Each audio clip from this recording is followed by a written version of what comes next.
देंगे। वो नारा है भारत माता की जय, भारत माता की जय, भारत माता की जय। अपनी बात को शुरू करूं, आपकी ओर से इजाजत हो तो सबसे पहले सरहद पर जो शहीद हुए हैं इस देश की हिफाजत के लिए उन्हें श्रद्धांजलि देना चाहती हूँ। उस वक्त भारत माता के सपूत को बिहार के नवादा का भी इसी गांव की कोख से जन्मा एक हमारी सेना में गया जवान शहीद हुआ है, उन्हें हम श्रद्धांजलि देते हैं। उनकी कुर्बानियों को ये भारत याद करता है और नमन करता है। आज मुद्दा है न्याय संवाद। मेरे नेता राहुल गांधी इस समय बिहार की पवित्र धरती के पटना से दरभंगा में क्या चाहते हैं? राहुल गांधी हाथ में हथियार नहीं है, वो गांधी और बापू के सत्य और अहिंसा के रास्ते पे चलने वाले राहुल गांधी के हाथ में संविधान की बाबा साहब अम्बेडकर की किताब, वो किताब बाबा साहब अम्बेडकर की। ये जो मेरी माता बहनें बैठी है, ये बाबा साहब अम्बेडकर के संविधान ने हमें बराबरी पर लाकर खड़ा किया, हमें आजादी, हमें हक दिया, हमें अधिकार। आज उसी संविधान के तहत राहुल गांधी जी ने तय किया कि वो दरभंगा में न्याय संवाद करेंगे। पूरे बिहार में शिक्षा न्याय संवाद होगा, रोजगार न्याय संवाद होगा, नारी न्याय संवाद होगा। ये लोकतंत्र का अधिकार हमसे छीनने वाली दिल्ली और बिहार की सत्ता में बैठी सरकार कौन होती है जो हमसे यह अधिकार, हमसे यह आवाज छीन रही है? राहुल गांधी जी के दरभंगा में कार्यक्रम की बोला पुलिस प्रशासन में दबाव है, इजाजत नहीं दी जाएगी। और राहुल गांधी जी जब संवाद के लिए पहुंचे, दरवाजे बंद कर दिए, पुलिस प्रशासन आ गया, कुर्सियां उठा दी और संघर्ष चल रहा है। लेकिन वो राहुल गांधी है, वो राहुल गांधी है, वो आंधी है जो रुकने वाली नहीं है। ये आंधी, वो आंधी इंदिरा गांधी का खून है उस राहुल गांधी में। आज पाकिस्तान के आतंकियों से हम लड़ रहे हैं। पहलगाम में 26 निर्दोष लोगों को धर्म पूछकर सर पर गोली मारी। राहुल गांधी जी खड़गे जी ने कहा सर्वदलीय बैठक बुलाइए। कैसे आतंकी हमारे घर, हमारी सरहद, हमारा कश्मीर, हमारे पहलगाम में घुसता है और देखते देखते निर्दोष 26 लोगों को सर पर गोली मारता है। और वो 6 आतंकी देश जानना चाहता है कहां है, आज कहां छुपे हुए हैं वो 6 लोग? जानना चाहते हैं या नहीं जानना चाहते हैं? और जब सर्वदलीय बैठक की मांग हुई, मजबूरी में, दबाव में सर्वदलीय बैठक सरकार ने बुलाई। लेकिन बुलाने के बाद प्रधानमंत्री नरेंद्र मोदी की हिम्मत नहीं होती कि उस सर्वदलीय बैठक में जो आतंकी हमले के बाद हुई है, सवाल उठ रहे हैं, जवाब दे रहे हैं, नहीं आते हैं। कहाँ है? बिहार आते हैं। क्यों? क्योंकि बिहार में चुनाव है। नीतीश जी के साथ मंच पे बैठ के अटखेलियां हंसी उड़ा रहे थे, जबकि वहां पर शहीदों के शव भी पूरी तरह जले नहीं थे, अंतिम संस्कार नहीं हुआ प्रधानमंत्री जी। फिर दूसरी सर्वदलीय बैठक बुलाने की मांग हुई, लगा अब प्रधानमंत्री आएंगे, लेकिन फिर भी प्रधानमंत्री नहीं आते हैं। सर्वदलीय बैठक आना चाहिए या नहीं आना चाहिए? देश के प्रधानमंत्री को आना चाहिए था या नहीं? प्राथमिकता है देश के प्रधानमंत्री की, आतंकी हमला होता। और क्या हुआ? सर्वदलीय बैठक में स्वीकार करना पड़ा कि सरकार से सुरक्षा में चूक हो गई। अमित शाह को इस्तीफा देना चाहिए था या नहीं? तुम्हारी एक सुरक्षा की चूक आतंकियों को हमारे घर के अंदर तक लाती है और निर्दोषों की बलि चढ़ जाती है। इस्तीफा हुआ। ट्रेन का हादसा हुआ था, लाल बहादुर शास्त्री जी रेल मंत्री थे, रेल हादसे पे लाल बहादुर शास्त्री जी का इस्तीफा हो गया था। खुद उन्होंने अपने नैतिकता की जिम्मेदारी के इस्तीफा दिया। आज इंदिरा गांधी जी को पूरा देश याद कर रहा है। देश की पहली महिला प्रधानमंत्री, भारत रत्न प्रधानमंत्री शहीद इंदिरा गांधी को याद कर करते हैं क्योंकि वही इंदिरा गांधी ने इसी आतंकी देश पाकिस्तान के 2 टुकड़े किए थे और बांग्लादेश आजाद करने वाली का नाम इंदिरा गांधी। आज इंदिरा जी को देश याद करना। इतना ही नहीं, पाकिस्तान की 90,000 से सेना, 90,000 की पाकिस्तान की सेना को भारत के सामने घुटनों पर लाने का काम इंदिरा जी के नेतृत्व में इसी भारतीय सेना ने किया था। आज भी गर्व है हमें अपनी भारतीय सेना और हमारी उस नेता पर जिसे देश याद कर रहा। आज आपसे पूछना चाहती हूँ, लोकसभा का सत्र बुलाने की मांग हो रही है, लोकतंत्र है ना, चर्चा होनी चाहिए ना कि हमारे जवान पाकिस्तान के अंदर घुसे हुए थे, 9 आतंकी ठिकानों को निशाना बना चुके थे, अखबारी हाफिज सैयद की थी, राष्ट्रपति ने सीज़फायर युद्ध विराम की घोषणा की। अरे युद्ध तो हमें हिंदुस्तान की सेना और पाकिस्तान के आतंकियों के बीच चल रहा था। अमेरिका कहां से आ गया? अमेरिका ने फैसला कैसे कर लिया कि युद्ध विराम सीज़फायर होगा?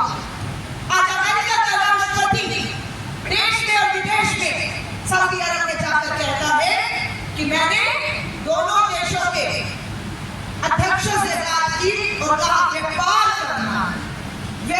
करना है तो ये युद्ध खत्म करो। और हमारे लीडर ने लीडर नहीं है, वो डीलर है। लीडर इंदिरा गांधी थी, अमेरिका के सामने भी झुकी नहीं। अमेरिका ने धमकी दी थी कि बांग्लादेश में हम अपना जहाज भेज रहे हैं, रुक जाओ इंदिरा गांधी। इंदिरा गांधी ने पत्र लिखा और बोला अमेरिका को औकात में रहना, नहीं सुनूंगी। हमारे देश में आतंक फैलाने का काम अगर कोई करेगा, हमारे प्यार भाईचारे को तबाह करने का कोई काम करेगा, उसे छोड़ेगी नहीं। आतंकी 3 मकसद से आया था, आतंकी 3 मकसद लेकर आया था। पहला मकसद क्या था? डर, आतंक, खौफ फैलाना, सर पर गोली मारने, उसमें डराना चाहता है, खौफ भय का माहौल, ये मकसद था उसका, जिसको नाकाम किसने किया? हमारी भारतीय सेना ने पाकिस्तान में घुस कर काम किया। डरने वालों में से नहीं है हम, घुस के मारने वालों में से हैं और घुस के डरे नहीं। दूसरा मकसद क्या था?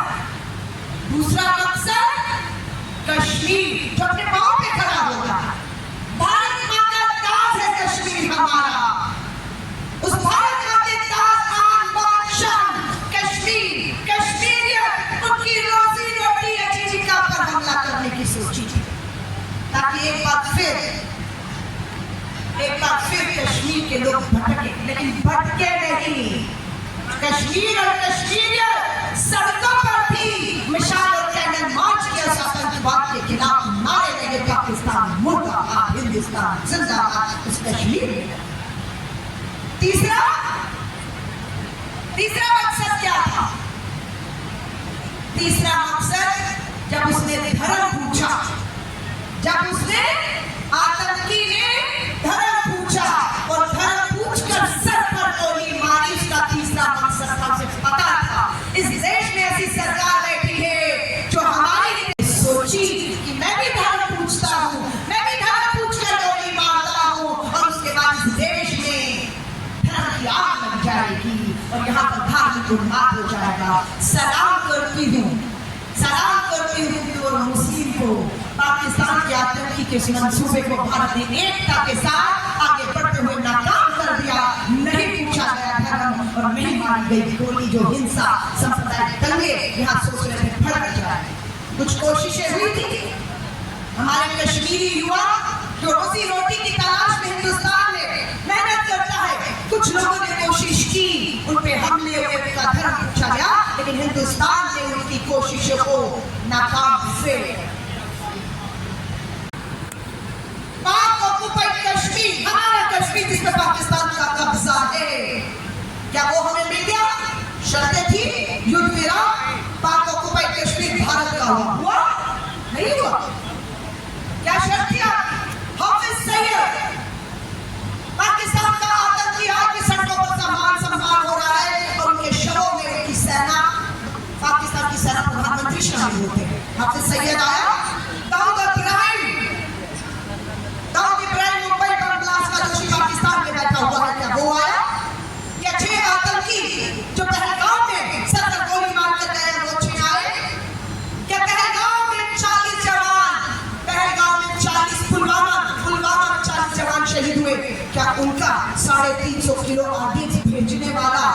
समझौते शर्त में हमारे पास आया, किन शर्तों पर आपने समझौता किया? इस लोकतंत्र में इस देश का जो अधिकार है, उसे जानने का अधिकार है, वो जानना होगा। आज सहना ठगा हुआ महसूस कर रहे हैं, आज देश धोखा महसूस कर रहे हैं कि हम युद्ध कर रहे थे, एकदम से पाकिस्तान का ट्वीट आता है, डोनाल्ड ट्रंप युद्ध विराम, युद्ध खत्म। मैंने बात कर ली है, कोई युद्ध नहीं होगा। मैंने कह दिया है, ट्रेड करो, व्यापार करो, बिजनेस करो। आज मुकेश अंबानी इस समय डोनाल्ड ट्रंप से सऊदी अरेबिया में मिल रहा है। क्या चाहिए आपको? इन शर्तों में चाहिए। आज भारत भर में जय हिंद यात्राएं कांग्रेस ने करने की ठानी। हमारी मांग है सर्वदलीय बैठक बुलाई जाए। कांग्रेस की राहुल गांधी जी की मांग है लोकसभा राज्यसभा का सत्र बुलाया जाए और वहां पर शहीदों को श्रद्धांजलि दी जाए। सीज फायर की सारी हकीकत बताई जाए और जो भी शहीद हुए हैं उन्हें उचित मान सम्मान मुआवजा शहीद का दर्जा दिया जाना चाहिए।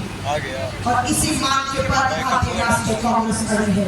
मैं आपसे हाथ खड़ा करके पूछना चाहती हूँ, क्या कांग्रेस को इस मांग पर खड़े रहना चाहिए या हट जाना चाहिए? बताइए, हाथ खड़ा करिए।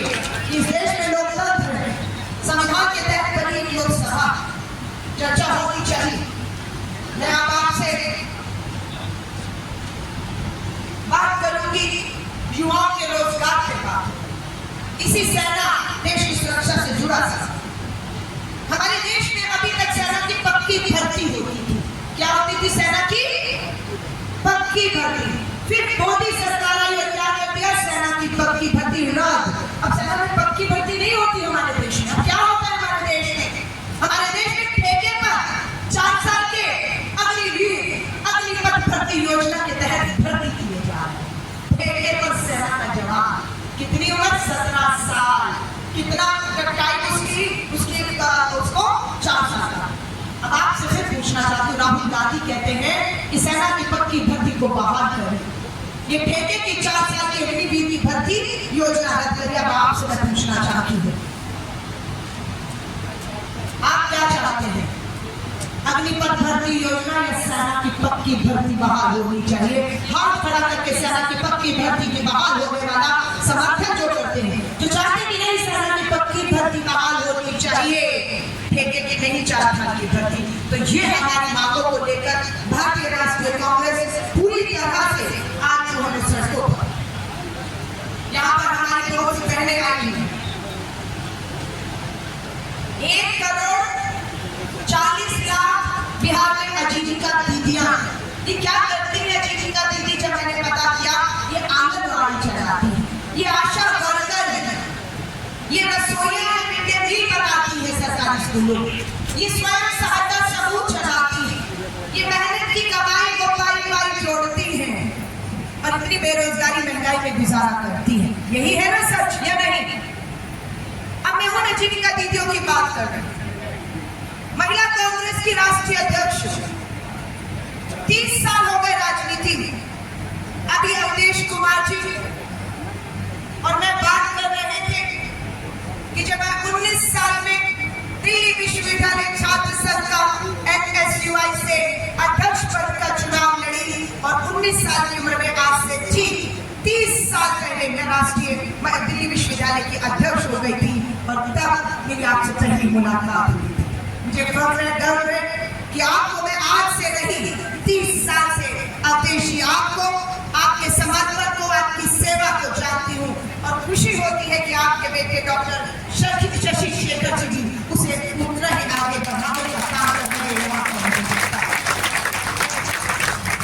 इन 3 सालों में महिला कांग्रेस की राष्ट्रीय अध्यक्ष, देश में 28 राज्य हैं, 8 केंद्र शासित राज्य हैं।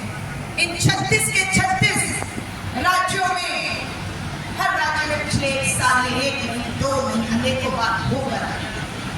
ये आधी आबादी अपने मान, अपने सम्मान, अपने हक अधिकार के लिए लड़ रही है, अपनी जीविका के लिए लड़ रही है और ये संघर्ष खत्म नहीं होता।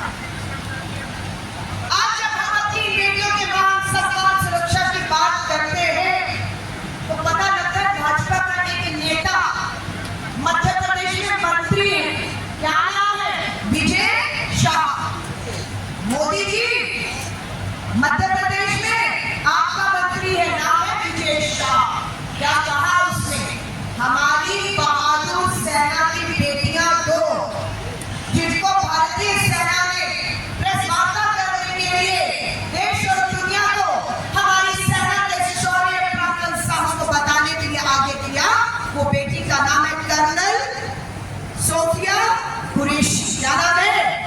बेटियों का नाम जुबान पर होना चाहिए, याद होना चाहिए, कर्नल सोफिया कुरैशी, और दूसरी बेटी का नाम विंग कमांडर भूमिका सिंह। दोनों प्रेस वार्ता के लिए आती है देश और दुनिया को बताती है कि हमारी सेना में कितनी ताकत है, उन्होंने क्या किया। लेकिन भाजपा का मंत्री एक भद्दी टिप्पणी, शर्मनाक टिप्पणी करता। क्या कहता है भाजपा का मोदी जी, आपका मंत्री कहता है कि पाकिस्तान के आतंकियों को जवाब देने के लिए मोदी जी ने उन्हीं की बहन, उन्हीं की बेटी को आगे किया। आतंकियों की बहन, आतंकियों की बेटी को आगे किया। कौन है आतंकियों की बहन और बेटी? सेना की, भारतीय सेना की वर्दी में कर्नल सोफिया कुरैशी। इतनी हिम्मत कहां से आती है इन लोगों में? भारतीय सेना में भी हमारी अगर वर्दी में बेटी है, उसे कहते हैं पाकिस्तान आतंकी की बहन है वो, क्योंकि इसका धर्म है कुछ, जो धर्म आपको भाता नहीं है। ये शर्म क्या है या नहीं, आपसे पूछना चाहता हूं। इस तरह का क्या होना चाहिए था? बोलिए, चुप मत रहिए, क्योंकि आपकी चुप्पी, आपकी खामोशी दिल्ली में बैठे तानाशाह के लिए सहमतियां बन रही हैं। उन्हें लगता है लोकतंत्र में चुप है, सब खामोश है, कोई कुछ नहीं बोलता है, इसलिए दिल्ली में बैठा तानाशाह, उसके नेता कुछ भी करेंगे, हमारी झूठी सहमति है। अब चुप नहीं रहना, गलत है तो गलत को गलत बोलना होगा, सरकार को कटघरे में खड़ा करना होगा। बोला, माफी मांग ली, भाजपा के उस मंत्री ने माफी मांग ली। माफी तक छोड़ दे, बोलिए, माफी तक छोड़ दे। बेटी बहनों बताओ, इनके नेता बलात्कार करते हैं हमारी बेटियों को और कहते माफी मांग ली, बलात्कार करने के बाद माफ कर दे।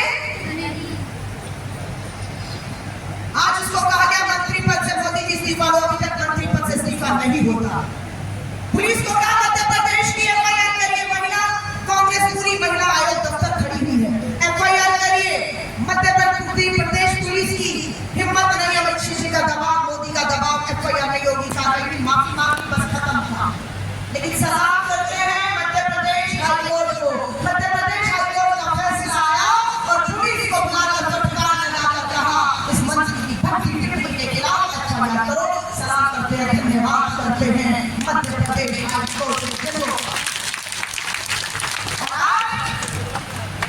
आज वही मंत्री सुप्रीम कोर्ट पहुंच गया, आज वही मंत्री हाईकोर्ट की एफआईआर को रद्द करवाने के लिए सुप्रीम कोर्ट पहुंचा। अभी भी ब्रेकिंग न्यूज आ रही है, हमारे जैसे सुप्रीम कोर्ट तक की थी कि सुप्रीम कोर्ट में बैठे जज क्या फैसला देते हैं। हम सुप्रीम कोर्ट के जजों को भी सलाम करते हैं, फटकार लगाई, पहली एप्लीकेशन और बोला हाईकोर्ट ने सही किया, कार्रवाई करो। ये लड़ाई, ये संघर्ष राहुल गांधी लड़ रहा है। संविधान बचाओ, संविधान किताब नहीं है जो बचानी है कि एक किताब जला दोगे, एक किताब फाड़ दोगे तो बाजार से दूसरी संविधान की कॉपी किताब आ जाएगी। नहीं, ये लड़ाई संविधान के भीतर मिले, हर जाति, हर वर्ग, हर धर्म को, हर अमीर और गरीब को बाबा साहब अम्बेडकर सामान्य कर गए। आज हम जाति जनगणना की बात क्यों कर रहे हैं? मेरी बहनों, आपको समझा रहे हैं, सुनो ध्यान से समझा रही है। 10 रोटी, कितनी रोटी है? 10 रोटी। आदमी कितने हैं? 10। मोदी क्या कर रहे हैं?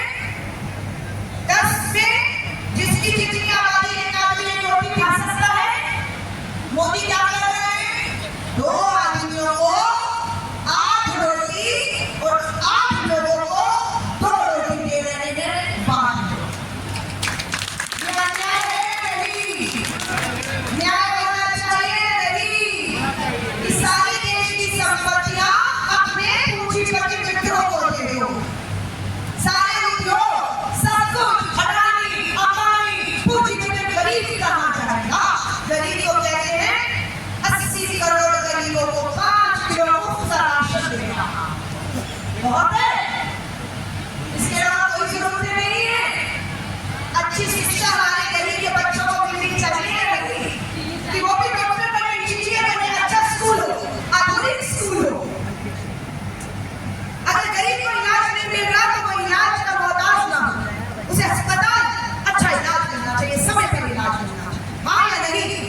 11 में 2011 में जाति जनगणना हुई और हर 10 साल बाद जाति जनगणना